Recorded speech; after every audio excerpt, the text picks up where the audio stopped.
Monday, June 23rd, 2024, and we're live.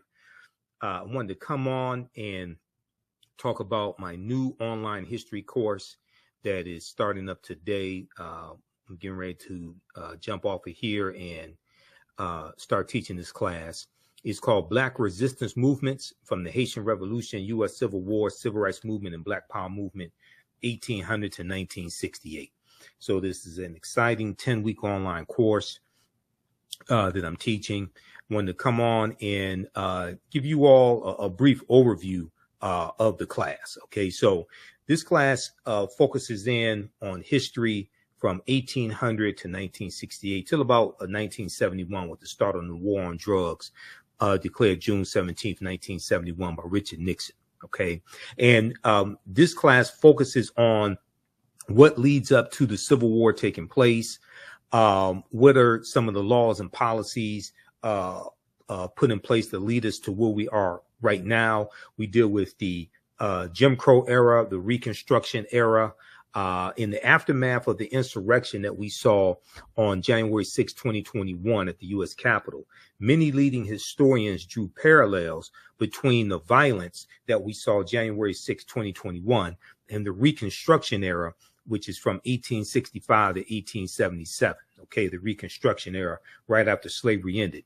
The period of political revolution directly following the American Civil War, this was the Reconstruction era, and is going to be partly because of political violence that brings about an end to the Reconstruction era. And we also know that we have the Compromise of 1877 as well, where Rutherford B. Hayes is declared president, the Republican, and he agrees to the Democrats' demands to remove the Union troops out of the South. Okay, now this 10-week online history course will analyze U.S. history primarily from the African-American perspective, beginning in the period 1800 to 1865. But one of the things that we're going to highlight in this class is Black resistance and how we fought back to white supremacy and racism. Okay, this course looks at different ways African Americans fought back against racism between 1800 to 1968. Your understanding of politics is directly related to your understanding of history. Your understanding of politics is directly related to your understanding of history. We'll analyze U.S. history primarily from the African American perspective, beginning with the Haitian Revolution, which is 1791 to 1804, and the Louisiana Purchase of 1803, because the Louisiana Purchase of 1803 and the Haitian Revolution, those two events are related. And we know that the Louisiana Purchase is going to double the size of the U.S. at the time. And the U.S. is going to get 828,000 square miles of land from France. And one of the reasons why France sold this land is because France and Napoleon and were getting their behinds kicked by the Haitians in their colony of Saint Dominique that those Africans are going to call Haiti. Okay, and then we call it Haiti. And Haiti is the Arawak word for that island nation of Haiti. Okay, this is where that comes from, Haiti. And we talked about this in my class, the class that I taught yesterday, Ancient Kemet, the Moors, and the Ma'afa, Understanding the Transatlantic Slave Trade, where they didn't teach you in school. That Haiti is an indigenous Arawak word, which means mountainous land, so we're going to deal with this history, and then you could trace that history of the island of Hispaniola, or what Christopher Columbus called La Isla Española, the Spanish island, and the word is anglicized to Hispaniola. And the island of Hispaniola is where you have the Dominican Republic and the Spanish colony of Santo Domingo, which the French take over that Spanish colony of Santo Domingo in 1697 and call it Saint Dominique, and that's where Haiti is today.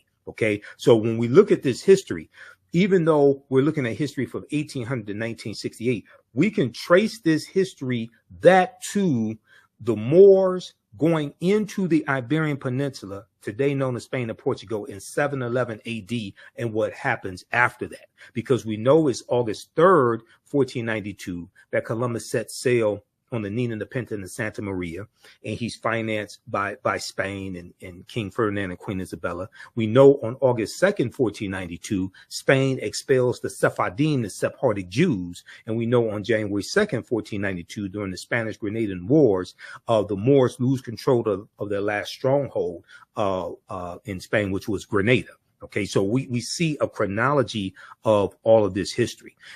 And then we see the Louisiana Purchase, which doubles the territory of the United States. The U.S. is going to carve out about 15 states out of that land they get from France. And France did not legally own that land. This is stolen land they got from Native Americans as well as African people who were already here as well. And we know from reading Dr. David Imhotep's book, The First Americans Were Africans, Documented Evidence, we know African people were here in this land we call the United States of America, going back at least 51,700 years ago. Okay, so, this is already a given. Okay, so what we're going to see here in this class is a chronology of this history and what leads to the U.S. Civil War taking place. We'll look at things like the Missouri Compromise of 1820, okay, the Kansas-Nebraska Act of 1854. And after we look at the Mexican-American War, 1846 to 1848. And after the Civil War ends with the, General Robert E. Lee surrenders to General Ulysses S. Grant at Appomattox Courthouse in Virginia, April 9th, 1865. And then you have June 19th, 1865, Juneteenth. But as we will look at in this class, we know that the Emancipation Proclamation did not free the slaves. Okay, the Emancipation Proclamation did not free the slaves. We know that the border states of Maryland, Missouri, Kentucky, and Delaware, they were all exempt from General Order Number 3. Okay, delivered by Major General Gordon Granger. And, we just commemorated Juneteenth, and we should celebrate Juneteenth. But as you saw in the videos from my presentations for Juneteenth 2024, I said that we have to protect the history of Juneteenth and correct the history of Juneteenth. And June 19th, 1865, when those enslaved Africans in Galveston, Texas, got the word that they were freed, that was not the last day of slavery, because Kentucky and Delaware did not abolish slavery until December 18th, 1865. And that is when the 13th Amendment was adopted. We know that when Georgia ratifies the 13th Amendment, December 6, 1865, Georgia becomes the 27th state to ratify the 13th Amendment, and it becomes law, and it's adopted December 18th. So Kentucky and Delaware did not abolish slavery until 6 months after Juneteenth. So how could Juneteenth be the last day of slavery? Okay, so what a lot of these reports that you hear in the media are basically false about Juneteenth. Okay, so we go through and we look at some of these original documents. We look at the U.S. Constitution, Emancipation Proclamation, things of this nature.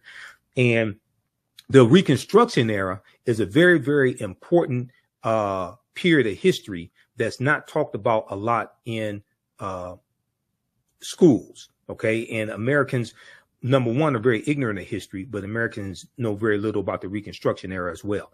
You can register for this class because I'm getting ready to jump off here and jump into the class right now, the online school, and start teaching the intro to the class. Visit our website, AfricanHistoryNetwork.com, AfricanHistoryNetwork.com. Scroll down past the first online course that I teach, Ancient Kemet, the Moors, and the Ma'afa, Understand the Transatlantic Slave Trade. You can still register for that class. But this new one right here, Black Resistance Movements, this really ties into the political climate what we see going on in America right now, the backlash against diversity, equity, and inclusion, the resistance against any type of reparative justice or reparations, the attack on voting rights as well, the January 6, 2021 insurrection, which was political violence. All of this is what we see. The seeds of all this during this period of time from 1800 to 1970. Okay, so this 10-week online course, Black Resistance Movements from the Haitian Revolution, U.S. Civil War, Civil Rights Movement, and Black Power Movement. You can register right here for it. Click right here, register for full course. It's on sale, $80.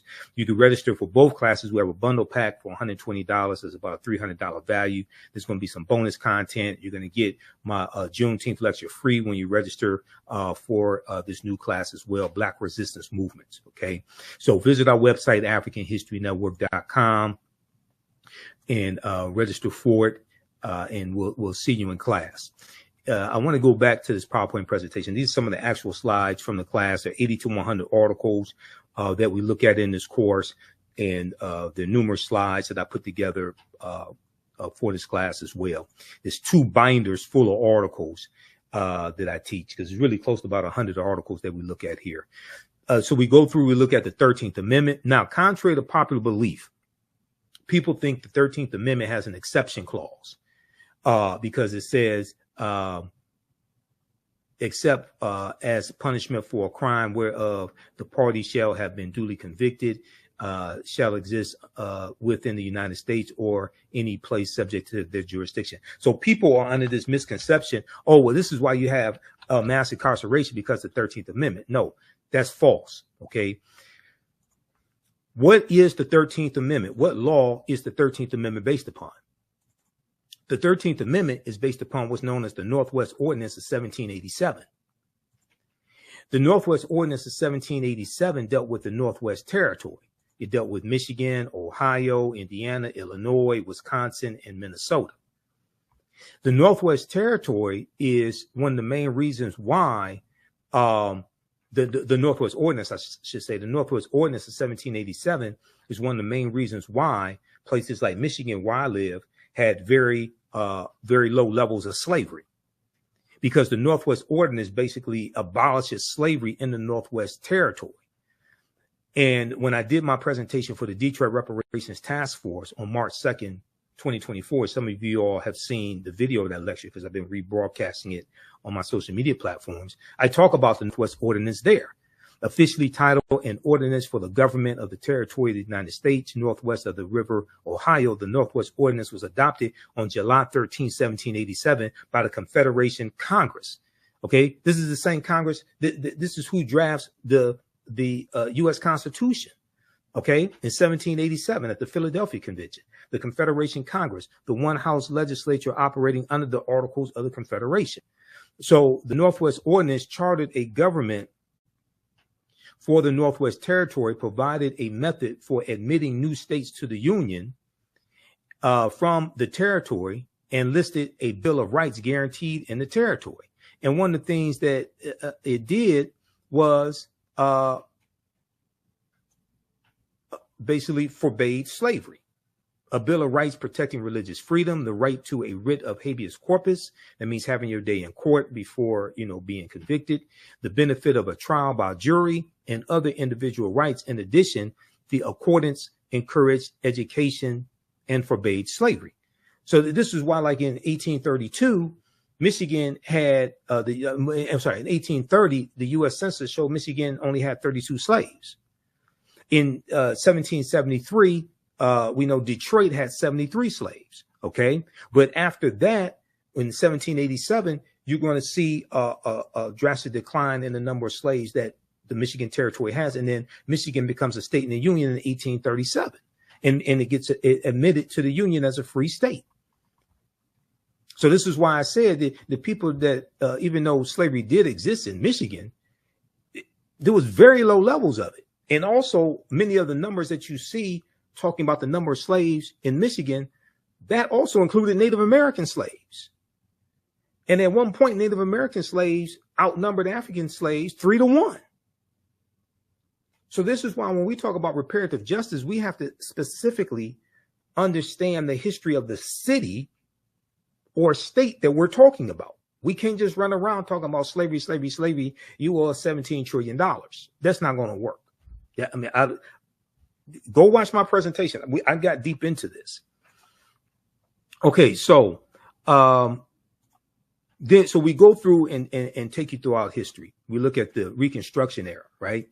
The Reconstruction era is not talked about a lot in schools. And there was a excellent article from time.com, Time magazine, that I use in the class. And it deals with how schools are not teaching about the Reconstruction era. And the Reconstruction era is extremely important to understand because it helps us better to contextualize what is taking place right now. What is taking place right now?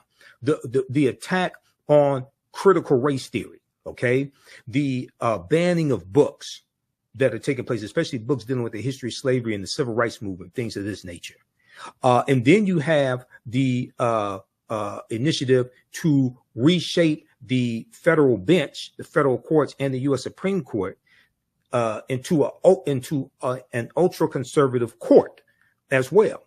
So we see all this continuation, all these political fights, things like this coming from the Reconstruction era and going into the Jim Crow era. A new report finds that 45 states are failing to teach students about the period that shaped race relations after the Civil War. Now, this is an excellent article from January 12, 2022 by Olivia B. Waxman for Time magazine. And this was basically a year and 6 days after the January 6, 2021 insurrection. In this article, it says in the aftermath of the insurrection a year ago at the U.S. Capitol, many leading historians drew parallels between the violence that we saw January 6, 2021 and the Reconstruction era, the period of political revolution directly following the American U.S. Civil War. So Civil War is 1861 to 1865. Quote, now, Eric Foner is one of the top historians when it comes to the Reconstruction era. Okay.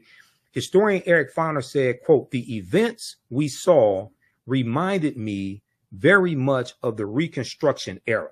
Okay. The events we saw reminded me very much of the Reconstruction era and the overthrow of Reconstruction, which was often accompanied or accomplished, I should say, by violent assaults on elected officials. So whether we have like the Clinton, Mississippi riot of 1875, where President Ulysses S. Grant refused to intervene. He implemented his non-intervention policy, but he intervened in 1871 using the Ku Klux Klan Act of 1871, and he cracked down on Ku Klux Klan activity in South Carolina. He declared martial law in 9 counties in South Carolina, and this is after Congress passed the third of the enforcement acts, and this one is section 241 of U.S. Code, is known as the Ku Klux Klan Act of 1871. Okay, now Eric Foner is the author of the book Reconstruction, America's Unfinished Revolution, 1863 to 1877. He said this in an interview with the New Yorker magazine published a week after the January 6, 2021 insurrection. Now, scholars say studying the aftermath of the U.S. Civil War can help put into context many of the most seminal events in the U.S. in recent years, from the brutal murder of George Floyd, May 25th, 2020, okay, in Minneapolis, Minnesota, by Derek Chauvin, to the voter suppression laws enacted after African-American voters played a big role in helping Joe Biden and Kamala Harris be elected president and vice president in 2020. But despite the timeliness of the era in today's climate, many students in American schools will not get a full education on Reconstruction until they get to college. But majority of them are not going to go to college. The Reconstruction era, understanding this is why I when I talk about Juneteenth, I say we can't deal with just one day in history. Juneteenth leads you to the Reconstruction era, 1865 to 1877. It leads you to the Civil Rights Act of 1866, which allows African Americans to enter into legal contracts and negotiate wages. And it's the Civil Rights Act of 1866 that's being used against us now in these anti-diversity, equity, and inclusion lawsuits that white conservative Ed Bloom is filing. He filed it against the Fearless Fund, the African American women who give out grants to businesses of women of color. And Ed Bloom is saying that they're discriminating against white business owners. It played a part also when we deal with the affirmative action being overturned in college admissions. That was Ed Bloom, conservative activist Ed Bloom, who filed that lawsuit once again. So one of these Reconstruction laws and the 1866 Civil Rights Act, that was the foundation of the 14th Amendment of 1868. Now you have these white supremacists using these laws against us that were created for us. And this is why we have to understand this history and understand, and your understanding of politics is directly related to your understanding of history. Okay. And this is why I say we have to practice political self-defense. Understanding how these laws and policies impact African Americans, impact our economic condition, how to weaponize our vote, how to fight back against these people, take them out of power, vote them out of office, and understanding how to protect gains that have already been made. If you don't understand history, you don't understand the gains that have been made. The attack on voting rights, Senate Bill 201, okay, coming out of Georgia. That's very similar to the attack on voting rights, African-American voting rights that we saw at the Mississippi State Constitution, the Mississippi State Convention in 1890, okay, shortly after Reconstruction ends.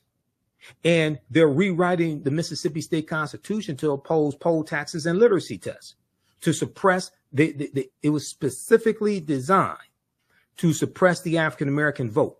There's an excellent article from the Washington Post called "The Mississippi Plan to Keep Blacks from Voting in 1890. Quote, "We came here to exclude the Negro," end quote.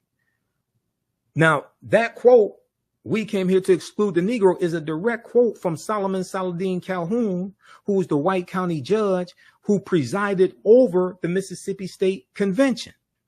And he said, "Let's tell the truth. If it bursts the bottom of the universe, we came here to exclude the Negro. Nothing short of this will answer." Because African Americans were the majority of the population in Mississippi, and we were the majority of the voters. Okay. So they're trying to take back power. They imposed, the delegates eventually adopted a literacy test and a poll tax geared to suppress the black vote in a state with a black majority. The Mississippi Plan became the model throughout the South, part of a raft of racially oppressive Jim Crow laws that ended Reconstruction. What you're going to see is other states adopt similar laws. South Carolina, 1895, Louisiana, 1898, Alabama, 1901. You're going to see Georgia, Oklahoma. It's the same thing that happened after Senate Bill 201 passed. Okay. Out of Georgia, other states, especially many of these former Confederate states, they started passing similar bills. Okay. And what are they doing? They're cracking down on mail-in ballots, okay? And they're trying to find ways to suppress the votes of African Americans, Latinos, Asian Americans, white college students as well. It's not just targeting African Americans. We are the main target, though, because we have historically been targeted, because there has always been a fear of African American political power in this country.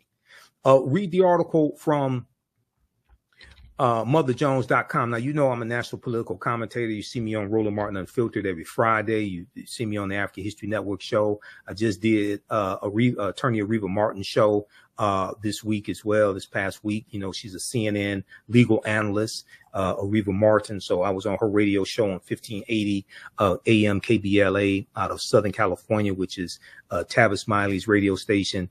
I did the Carl Nelson show on WOLB Baltimore, Radio 1. I did his show on Monday, June 17th. We dealt with Juneteenth history and politics and the 2024 presidential election, etc. Look at this article right here, May 13th, 2021. Leaked video, Dark Money Group brags about writing GOP voter suppression bill across the country. Quote, we did it quickly and we did it quietly, end quote, said the executive director of Heritage Action. Now, this is an excellent article that I use in my classes. This is written by Ari Berman and Nick Sergey. Ari Berman used to write for thenation.com, and during the 2016 presidential election, Ari Berman wrote a series of articles dealing with the voter suppression that was taking place during the 2016 presidential campaign. And he has one article that deals with how there are 868 fewer polling places to vote at in the 2016 campaign. That's a direct result of Shelby County versus Holder, U.S. Supreme Court case of 2013, which gutted Section 5 of the 1965 Voting Rights Act. Well, the reason why you needed the 1965 Voting Rights Act is because of what happened in Mississippi in 1890 at the Mississippi State Convention, and what happened in Florida in 1889 when Florida was the first state to have poll taxes, and what happened in South Carolina and Georgia and Alabama when they rewrote their state constitutions. This is why you needed the 1965 Voting Rights Act. And you've had white supremacists who've been trying to weaken the 1965 Voting Rights Act or revoke it altogether, basically since it was implemented.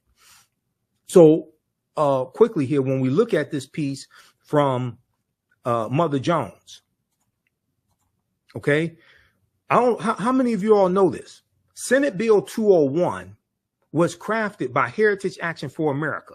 Here's what happened. In a private meeting last month with big money donors, the head of a top conservative group boasted, I want everybody to see this. We're going to zoom in on this. The head of a top conservative group boasted that her outfit had crafted the new voter suppression law in Georgia and was doing the same with similar bills for Republican state legislators across the country. They did it with Senate Bill 201 in Georgia, and they did it with other similar bills in Republican state legislators across the country. Quote, in some cases, we actually draft them for them, end quote, she said, or we have a sentinel on our behalf, give them the model legislation so it has that grassroots from the bottom up type of vibe, end quote. The Georgia law had, quote, 8 key provisions that Heritage recommended. Jessica Anderson, the executive director of Heritage Action for America, a sister organization to the Heritage Foundation, told the foundation's donors at an April 22nd gathering in Tucson, Arizona, in a recording obtained by the watchdog group Documented and shared with Mother Jones. Those included policies severely restricting mail ballot drop boxes, preventing election officials from sending absentee ballot request forms to voters, making it easier for partisan workers to monitor the polls, preventing the collection of mail ballots, and restricting the ability of counties to accept donations from nonprofit groups seeking to aid in election administration. Okay, now this law was signed into law by Georgia Governor Brian Kemp, and when he signed it, he was in a room with all white men. And he's sitting down at the desk, and above him is a painting of a slave plantation. Go research this when they did this. Okay. But check this out. It gets deeper. Do you know who the Heritage Foundation is? The Heritage Foundation is an ultra right-wing conservative think tank.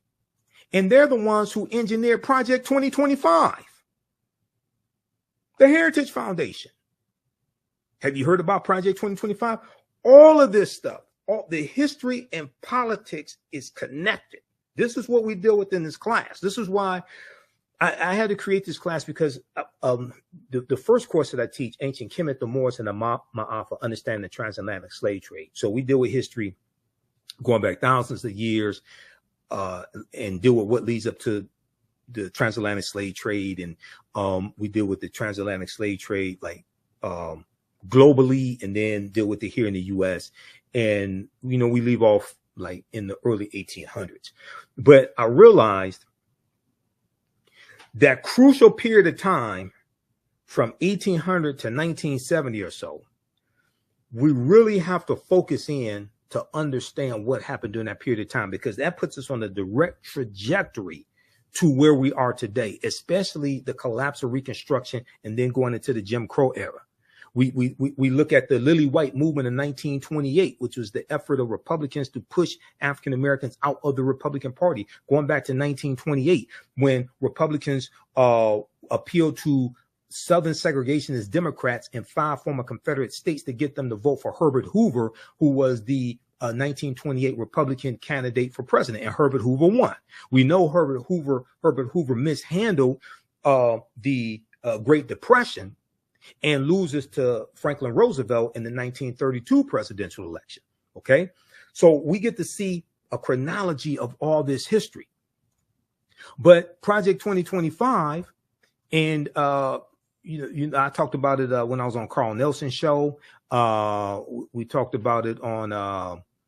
We've been talking about it on Roland Martin Unfiltered as well. But if you take a look at this, this is a 900 plus plan dealing with ultra right-wing policies that conservatives want to get put in place. And you have about 100 of these right-wing organizations that are signed on to Project 2025. I'm pulling up here an article. Okay, now there's numerous articles on this. Here's one from USA Today. If you haven't heard about Project 2025, you got to go research this. What is Project 2025? The Presidential Transition Project Explained. Now, this is from June 10th, 2024 from USA Today. This deals with giving more power to the president. This deals with getting rid of the Department of Education. This deals with the nationwide ban on abortion. This deals with weaponizing the Department of Justice as well. I mean, this stuff is deep. This deals with politicizing federal employees and getting rid of thousands of federal employees and implementing a loyalty pledge as well to be a federal employee. What is Project 2025? The Presidential Transition Project Explained. This is from the USA Today. The detailed plan to dismantle and reconstruct the government laid out by conservative groups known as the 2025 Presidential Transition Project has critics up in arms over its apocalyptic and authoritarian nature.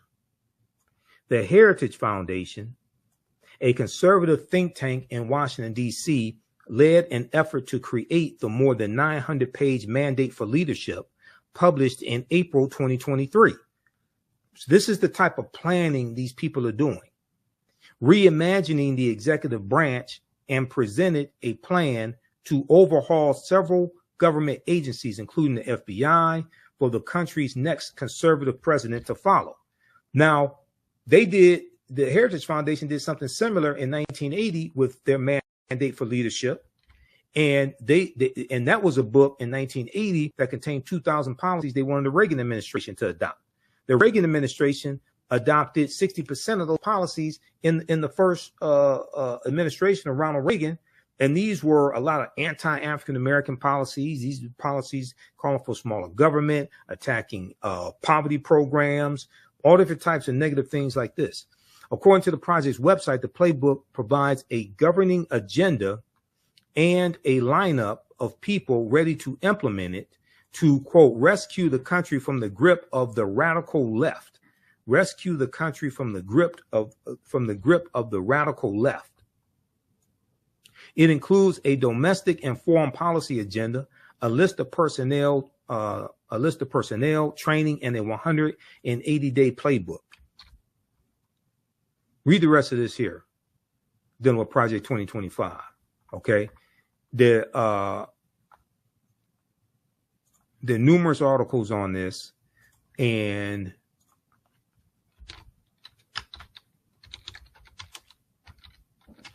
let me pull up something here. This is one from, let's see.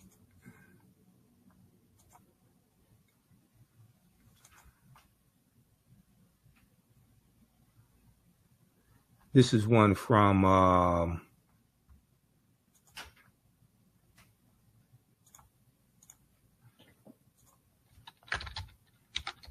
I'm not gonna pull up that one. That's a video.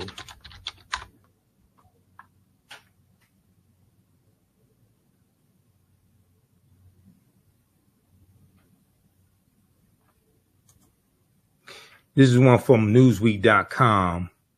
Now, this is the ex-Republican National Committee chair. This is Michael Steele, who's African-American. And he's confronting, so on the weekend on MSNBC, co-hosted by Michael Steele, they just had the guy who's the head of the Heritage Foundation on the show. They had him on this weekend. It was Saturday. They had him on Saturday, June 22nd. Ex-RNC chair confronts Republican on Project 2025 plan to gut government, 2024. Michael Steele, former chairman of the Republican National Committee, confronted Kevin Roberts, president of the Heritage Foundation, on Saturday over Project 2025, a plan that includes firing up to 50,000 federal government workers. A plan that includes firing up to 50,000 federal government workers. Now, African Americans make up 18.4% of the 370,000 federal employees. So when you talk about firing 50,000 federal government workers, you're talking about firing a lot of African Americans. In August 2023, conservative think tank, the Heritage Foundation, in collaboration with other right-leaning groups, published its Project 2025. According to its official website, the project aims to pave the way for an effective conservative administration by using a policy agenda, personnel, training, and a 180-day playbook should the GOP win the 2024 election, should Donald Trump win. This is what they're saying. Proposals include reintroducing legislation making it easier to fire federal employees, prosecution for distributing abortion pills by mail, and abolishing recently established diversity, equity, and inclusion DEI initiatives at the Department of Defense. However, one of the most significant proposals is a plan to reintroduce Schedule F, a Trump-era executive order rescinded by President Joe Biden. Okay, research Schedule F, the Schedule F employees, rescinded by President Joe Biden, that would see tens of thousands of federal workers reclassified, making them easier to fire. Once again, African Americans are 18.4% of federal employees. While the Trump campaign has previously said that outside groups do not speak for the former president, Project 2025's 1,000-page proposal was drafted with input from a long list of former Trump administration officials who are poised to fill top ranks of a potential new administration, according to the Associated Press. Newsweek has reached out to Trump's campaign via email for comment. Now, during Saturday's MSNBC's The Weekend, former RNC chair Michael Steele, who is African American and the co-host of the program, he discussed the specific proposal of replacing federal workers, asking Kevin Roberts, a Republican and the head of the Heritage Foundation, about who will be replacing them. Quote, talk to us about what that looks like if Heritage is calling for removing 50,000 federal employees. Who are you replacing them with, and where do they come from? I suspect a lot of those people you are talking about have been in the federal service for a long time and served not just Republican administrations, but also Democratic administrations, Michael Steele said. Kevin Roberts mentioned political contributions as he claimed federal workers contribute to the Democratic Party. See, what they want to do is they want to go through and weed out federal employees, and they only want federal employees who will be loyal to Donald Trump. And that's not how federal employees work. Federal employees are not loyal to a president. They are employees that serve the country. They stay there for 20, 30, 40 years. They serve many presidents. They're not there to serve a president. I mean, what I mean is they serve under many presidents. They're not there to serve a president. They're there to serve the country, but they work under many presidential administrations. They're not there to be loyal to one person. That's not how this works. Quote, they have, and 95% of them who give political contributions give them to the Democratic Party. Kevin Roberts said, the head of the Heritage Foundation, they can donate to whoever they want to. You can be a federal employee and make political donations. You have a right to do that. However, Michael Steele interjected and asked, quote, so you're going to fire someone because they wrote a check to a Democratic candidate? Kevin Roberts continued by doubling down on the efforts to replace civil servants, calling them unelected bureaucrats. Quote, now we're going to fire someone. He said, no, quote, no, we're going to fire someone, and the number needs to be more than 50,000. More than 50,000 people, considering there are more than 2 million federal employees because of over the last century, the radical left has seen the administration state as the fourth branch of government. They're unelected bureaucrats, but ultimately we have to devolve power from the imperial city of Washington back to the people. You listen to this guy. This guy sounds crazy as hell. Go to MSNBC.com. Go to the weekend, watch the interview that they did, that the TV, not the pop artist, the weekend, not him, the political show on MSNBC, the weekend. Okay, with Michael Steele and Simone and Menendez. Okay, go watch that. They interviewed Kevin Roberts Saturday, June 22nd, 2024. This dude sounds like a Trump bobblehead, full of conspiracy theories. And he's the head of the Heritage Foundation. This is the organization that created Project 2025. Not only that, the 226 federal judges that Donald Trump got confirmed, and the 3 Supreme Court judges, those judges came from lists submitted to him from the Heritage Foundation and the Federalist Society. Go research that.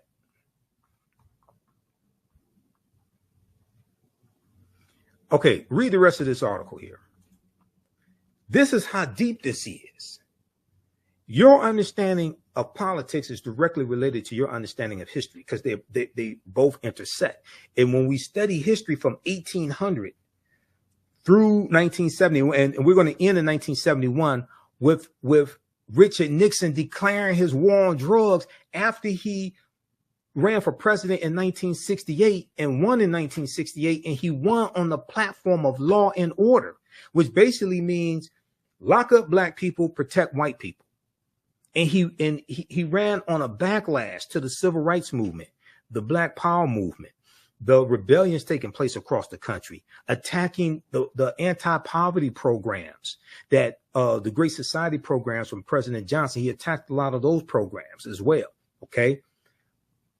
So so how do you all like this type of information? Give us a thumbs up, give us a heart, give us a like. This is a very, very timely class, and this helps you to better understand what's taking place in the country right now, dealing with politics, news events, people reclaiming the Confederacy. We just did a story on Roland Martin Unfiltered where 2 schools in Virginia just voted to rename the schools after Confederate heroes because they changed the names of the schools in 2020 when you had a racial reckoning taking place in this country because of the killing of George Floyd.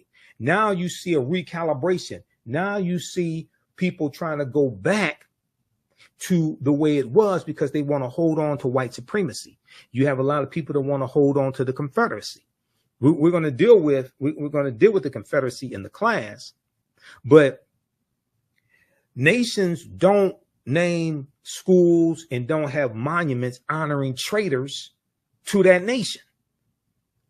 The Confederacy, these were traitors who committed treason based upon Article 3, Section 3 of the U.S. Constitution. The U.S. Constitution defines treason. And they committed treason based upon Article 3, Section 3 of the U.S. Constitution.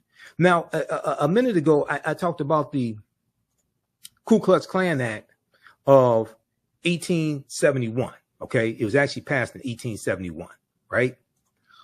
How many people know that Traitor-in-Chief Donald Trump is being criminally prosecuted right now by special counsel Jack Smith using Section 241 of the U.S. Criminal Code? And Section 241 is the Ku Klux Klan Act of 1871. It's actually 1871, not 1870. How many people know this? Read this article here, okay? And once again, this is an example of how we see history and politics coming together and how historical events shape policy and laws, and then laws shape historical events. This all happened during the Reconstruction Era, 1865 to 1877. Read this article from the Washington Post. Trump is charged under civil rights law used to prosecute KKK violence. Trump is charged under civil rights law used to prosecute KKK violence. The provision was originally adopted in 1870 and was intended to protect the newly codified rights of Black citizens after the Civil War. Well, it was the U.S. Department of Justice that was actually prosecuting these Klansmen. And the U.S. Department of Justice was created in 1870 largely to enforce the new rights of African Americans. That's during Reconstruction. Now, how many people learned all this in school? Okay? How many of your children are learning this in school? So then when you see this is why if you see me on Roland Martin Unfiltered and on the African History Network show, I tell you, the work that Kristen Clark is doing in the Civil Rights Division of the Department of Justice, the work that Merrick Garland is doing, because the prosecution, the investigation, number one, and the prosecution of the January 6, 2021 domestic terrorists, that is the largest investigation the U.S. Department of Justice has ever done since they were created in 1870. And one of the main reasons why those domestic terrorists attacked the U.S. Capitol is because 16.9 million African Americans voted for Joe Biden and Kamala Harris. And then the day before that attack, January 5th, 2021, you had the special election in Georgia, once again, Georgia, and Senator Raphael Warnock won his election. Okay, the African-American senator, he won his election. And John Ossoff, the Jewish candidate, Democrat, he won his election, which gave Democrats a slim majority in the Senate. So there was a lot of racial animus that was driving this hatred that we saw explode in Reconstruction-like era violence and them assaulting over 140 police officers, Yet Donald Trump says he loves police officers and he backs the blue. But he sat there for 187 minutes in the White House watching it on television and did absolutely nothing. He backed the blue until the coup. That's what happened. He backed the blue until the coup. All right, so visit our website. How do you all like this type of information? Who still needs to register for this online history course? I'm about to get out of here and jump into the class and start teaching this class. Visit our website, AfricanHistoryNetwork.com, AfricanHistoryNetwork.com. Scroll down. We have my new Juneteenth lecture there. It's a 3-hour lecture. If you register for this class, you're going to get the Juneteenth lecture in digital download format. Okay. But you can order it in DVD or digital download format. You can register for the first class I teach, Ancient Kemet, the Moors, and the Ma'afa. Understand the transatlantic slave trade, what they didn't teach you in school. Now, we do the sessions live. All the sessions are archived and recorded. You can go back and watch these anytime. So even after the course is over with, you can still go back and watch the class. Okay. A year from now, 2 years from now, you'll still have full access and you can watch the class. This content is PG-13, so you can use this with your children. Okay, so it's not overly graphic. I don't do a lot of cursing or anything like that. And it's very visual. So there's articles that we reference, books that we reference. I show you usually the book references on the screen, so you don't have to buy any of the books if you don't want to. But register here. We're going to do a class introduction right now. I teach this at my online school, so you can register for this course. Click right here, register for full course at AfricanHistoryNetwork.com. We just posted the link here in the thread of the broadcast. You can also support the African History Network, $ the AHN show through Cash App and through PayPal, paypal.me/the AHN show. That helps us keep doing the research, stay on the air, keep broadcasting, pay some of the bills. This is our official Cash App account, $ the AHN show, SHOW. When you go to it, it'll say Michael. There's some like 5 or 6 fake African History Network Cash App accounts out there that I have identified, like these right here. Oh, and you can click on a Cash App link right here. Here's our QR code. Okay.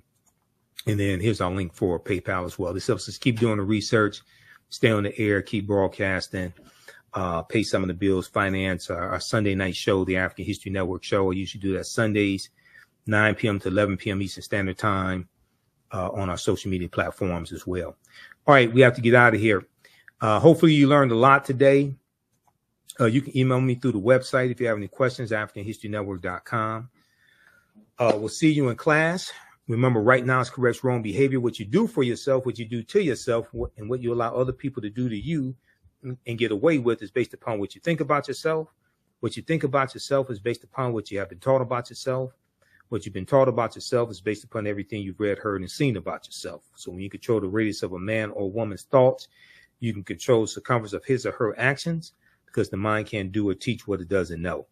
And your understanding of politics is directly related to your understanding of history. Okay, so we'll see you in class. Listen to the African History Network show. And Wakanda, right now is correct wrong behavior. It's not over till we win. Wakanda forever. We'll talk to you next time. Peace.